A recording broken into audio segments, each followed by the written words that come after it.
is the Happy Scientist Podcast. Each episode is designed to make you more focused, more productive, and more satisfied in the lab. You can find us online at bitesizebio.com/happy scientist. Your hosts are Kenneth Vogt, founder of the executive coaching firm Vera Claritas, and Dr. Nick Oswald, PhD, bioscientist, and founder of Bitesize Bio.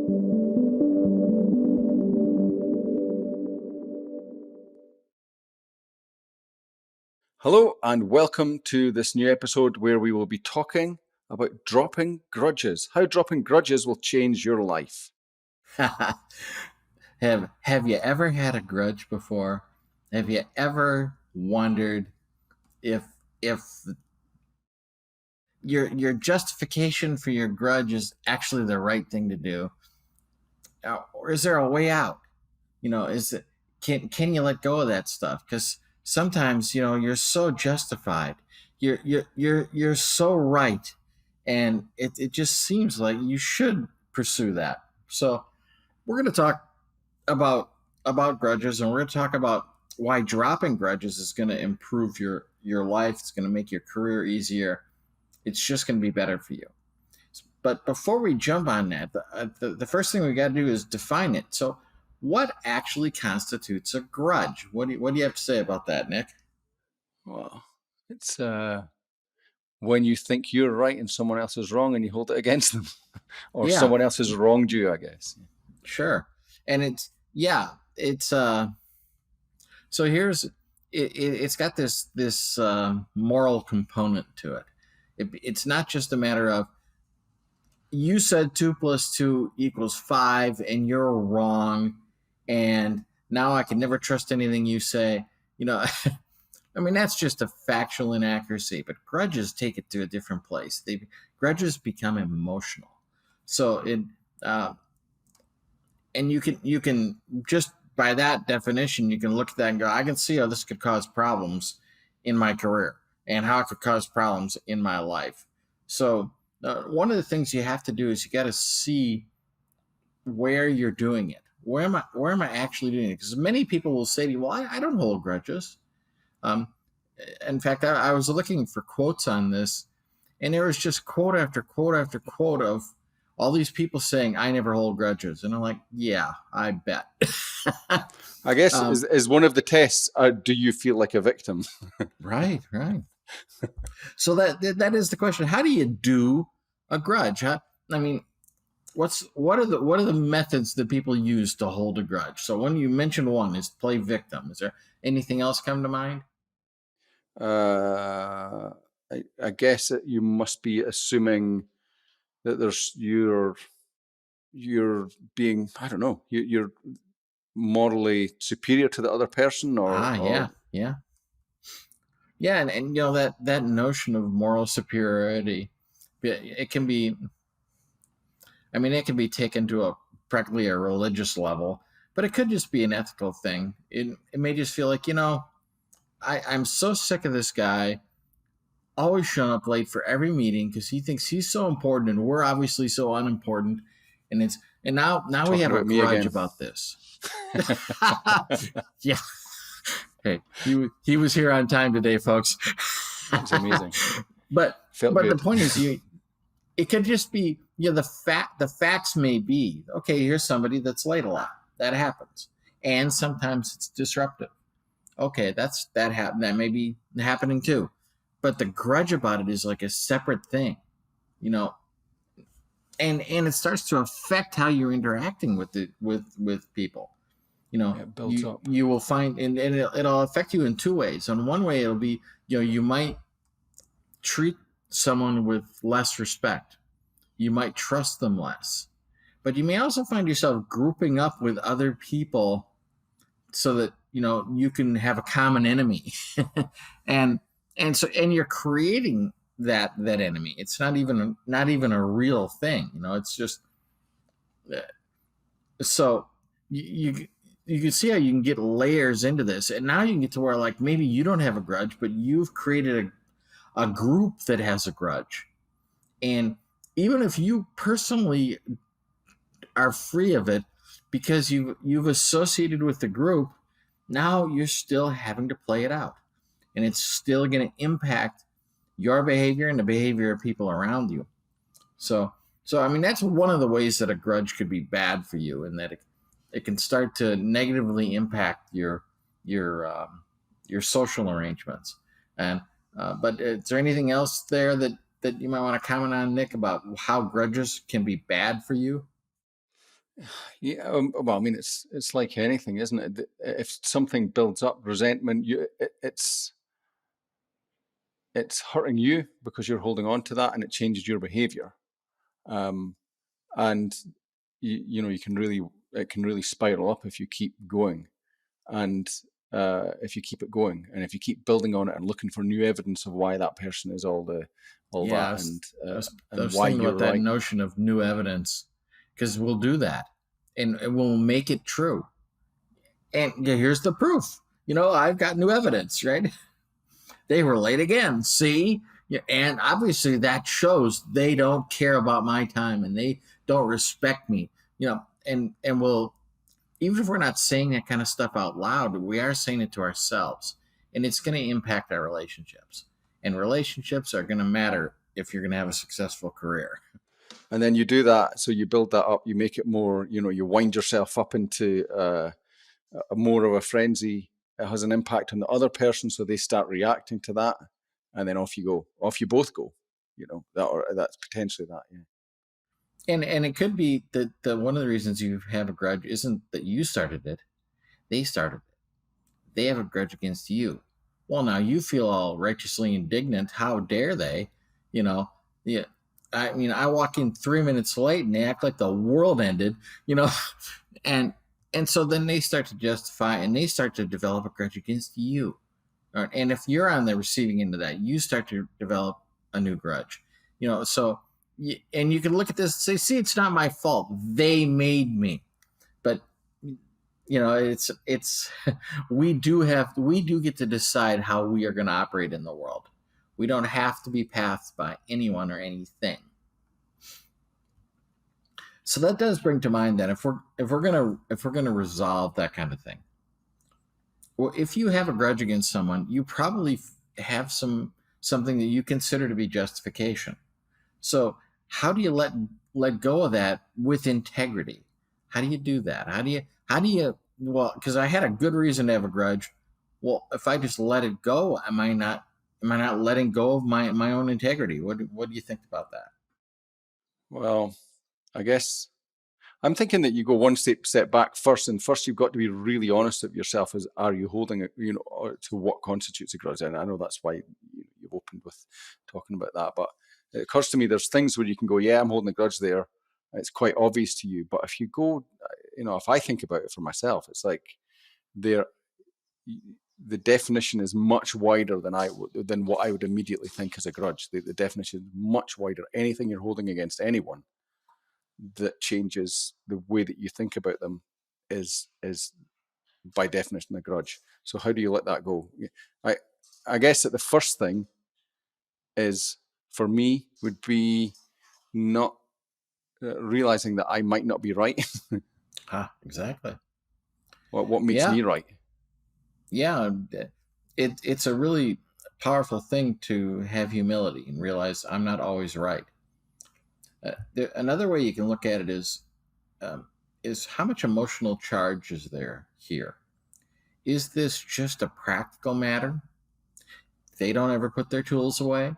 Okay, and that's a problem. And means sometimes it's hard to find things that we need, or things are messy, or perhaps they're even hazardous. You can have all of that observation with no emotional charge. Or you can look at it where you walk in and like, this person's dangerous. They're going to get somebody killed around here. Why are they wrecking my lab? Why are they ruining my life? And now it's all about the emotional part. It's not even about the facts anymore. And so when it comes to letting go of a grudge with integrity, I'd say the first place to start is get the emotional layer off, and realize, okay, that's not the truth with a capital T. That's just my reaction. And once you scrape away that emotional layer, you may find that the underlying facts aren't that hard to deal with. And And it's not to say that you're not justified, that something is out of kilter, uh, and maybe it's something that ought to be fixed, but maybe it's something you can't do anything about. Because, like, for instance, you could have a grudge against your boss, and they have the authority to do it the way they're doing it, and you can't change it. Um, so, are you going to hang on to that grudge because it's unchangeable? Or are you going to recognize, well, there's a hierarchy here, and the hierarchy exists for a certain purpose, and right now that hierarchy is not helping me out, but it is what it is. Yeah. It's interesting. I was talking to someone about this recently, about the grief that I used to give my boss about, the way that I thought things should be. And then now I come to the thing where I'm running a business, and I think, okay, now I can see his point of view, and I was in the wrong there, or at least my And we've all had that perspective. feeling Yeah, about our parents in the past. exactly. It's that Mark Twain thing. I'm amazed at how much the old man has learned in the 7 years since me being 16 to 23 or whatever. Yep.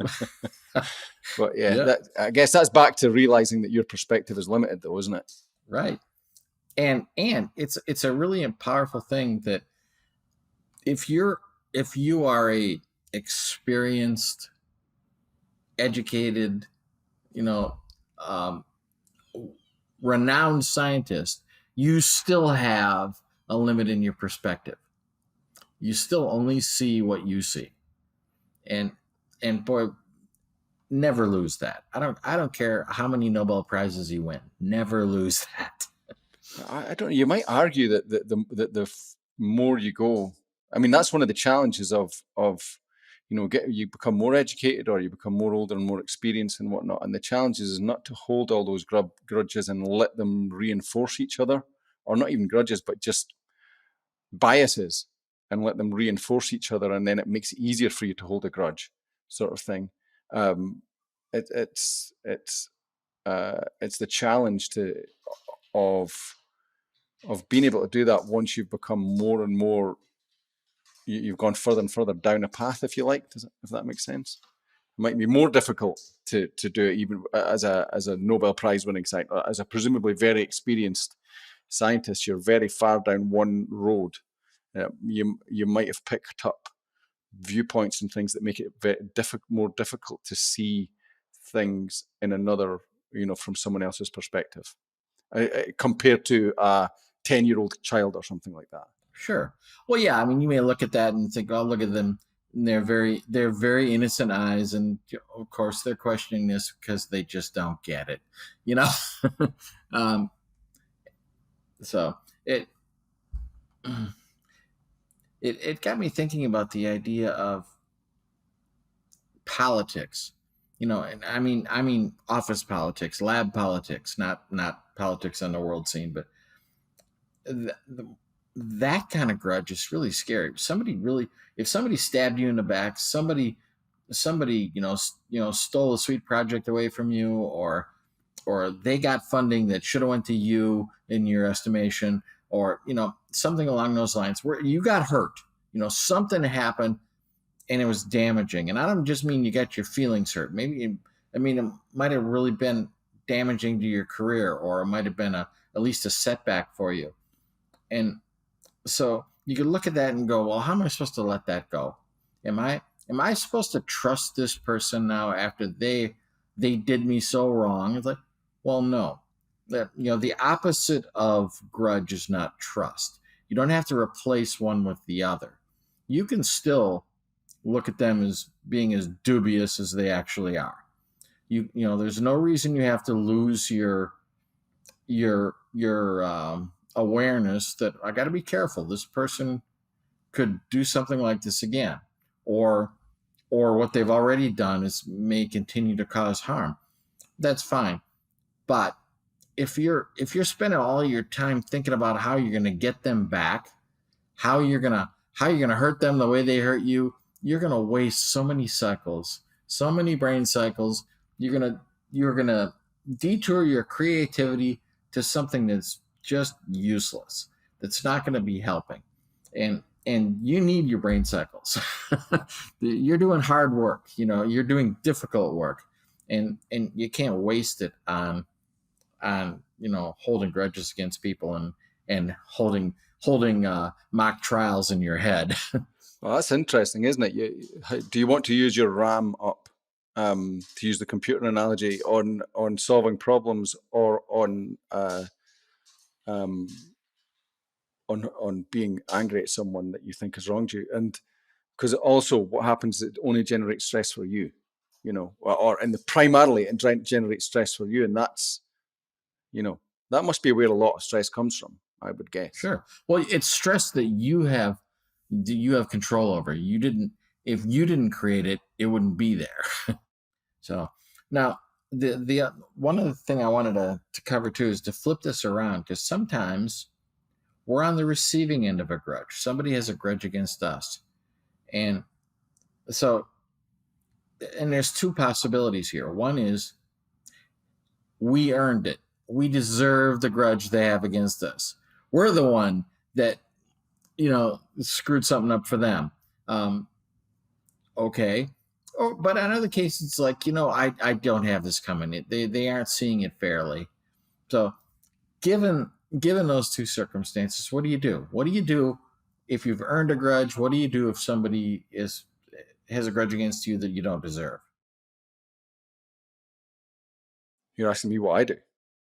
Yeah. Yeah. You're the guy that knows this stuff. Okay. All right. So let's start with, you've earned a grudge. Yeah. The first thing is to come to terms with it. They have a grudge against me because they should have a grudge against me, because I did what they have asserted I've done. All right. Well, the first thing to do then is to try and make it right. Is there a way you can unwind any potential harm that has been done? Is a conversation. Sometimes it's just, you just got to talk to people, and you got to sit somebody down and say, listen, in this setting, we were in this meeting and I contradicted you right in front of all these people, and I could see it bothered you, and I see it hurt your reputation to a certain extent. And I want to acknowledge that happened, and I want to make right what might have been wrong on my part. Maybe that wasn't the right time for it. Maybe it wasn't the right place. Maybe I went too far. But then again, maybe I didn't. Maybe, I just embarrassed you, and I'm sorry about that. That was not my purpose. I didn't line up to do that. I mean, presuming it wasn't your purpose. If you embarrass somebody because you meant to embarrass them, wow, you got to go back, dig a little deeper in yourself and figure that out. But often you do have to go back to somebody and do your mea culpas. You got to say, yep, this is what happened, and I understand why you're not happy about it, and you're fair to be upset about it. And so conversation can help. Sometimes there are things you can do to make up for it. And when you have opportunities like that, perhaps you can praise them in front of somebody important, legitimately in another setting, or maybe you can recommend them for something that where your say so would matter.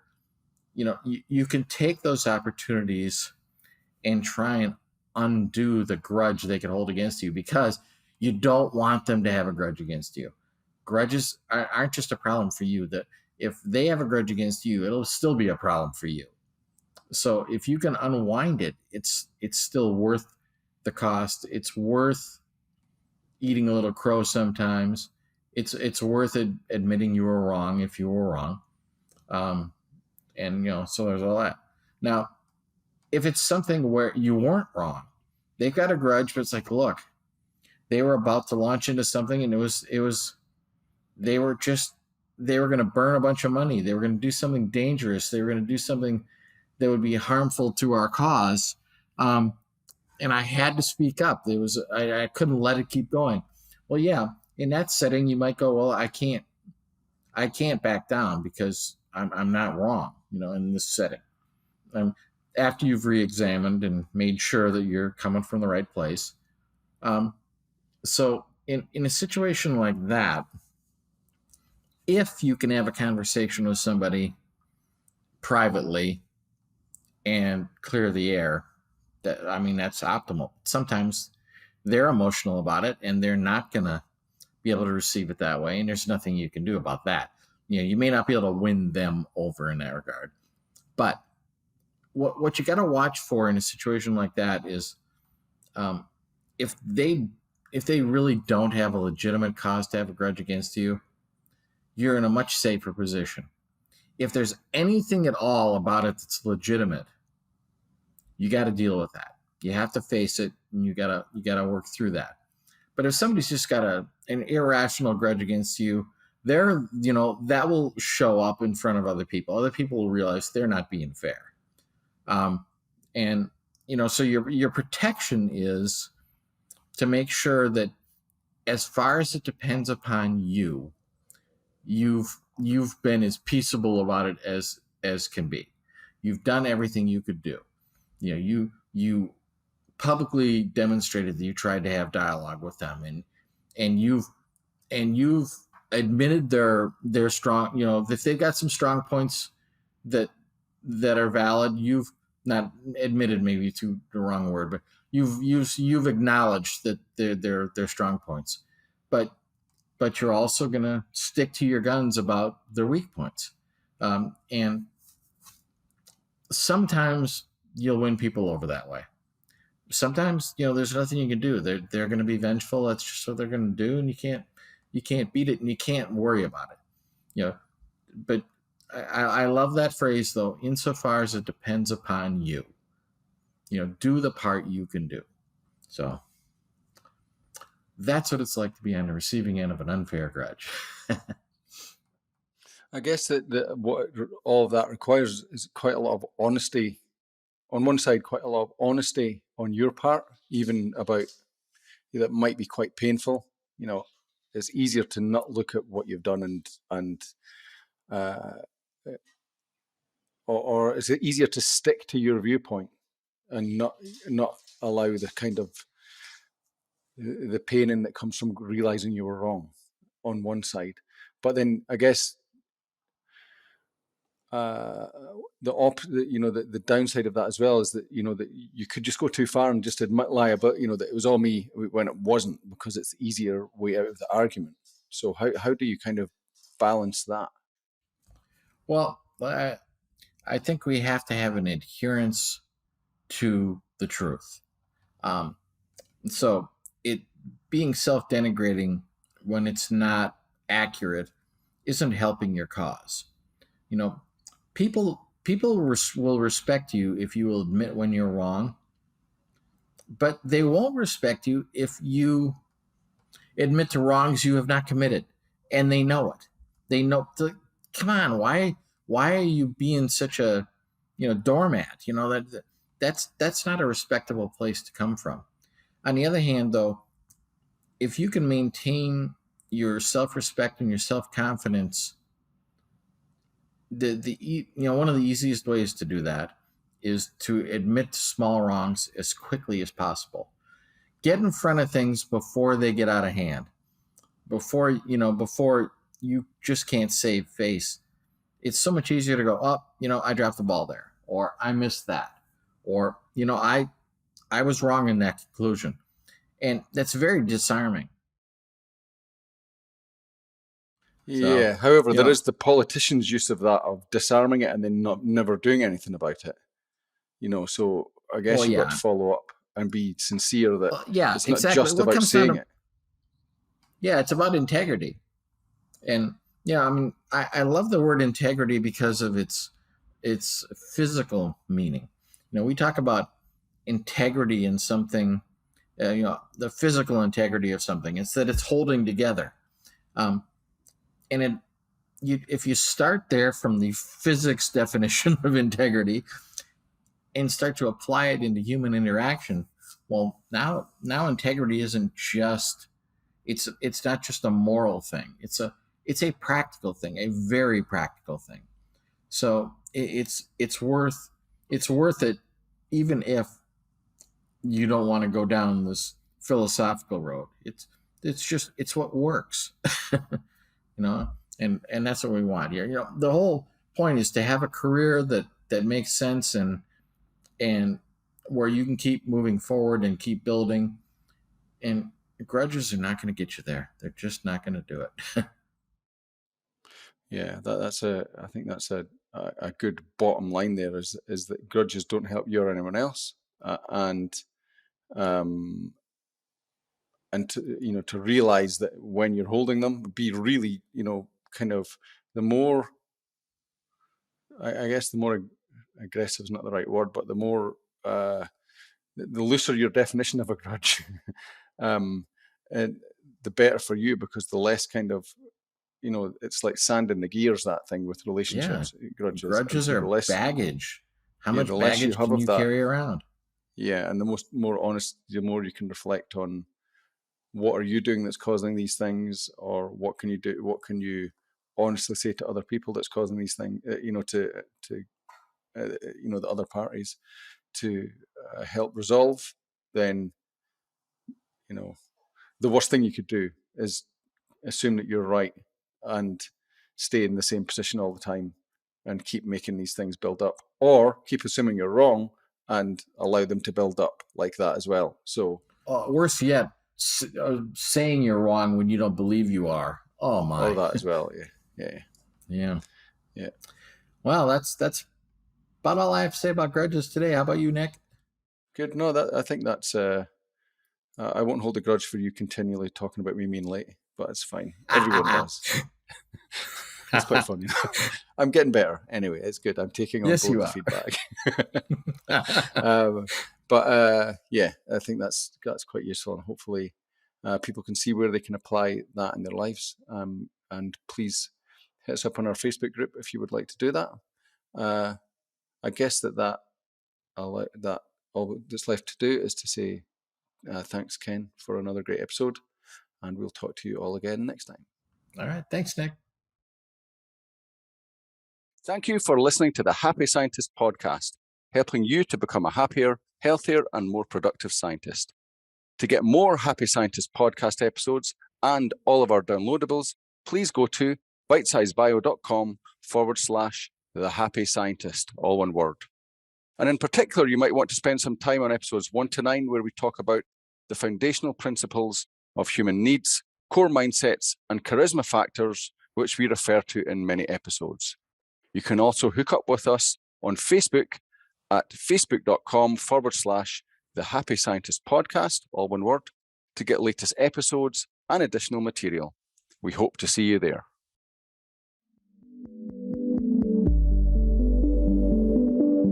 The Happy Scientist is brought to you by Bitesize Bio, your mentor in the lab. Bitesize Bio features thousands of articles and webinars contributed by hundreds of PhD scientists and scientific companies who freely offer their hard-won wisdom and solutions to the Bitesize Bio community.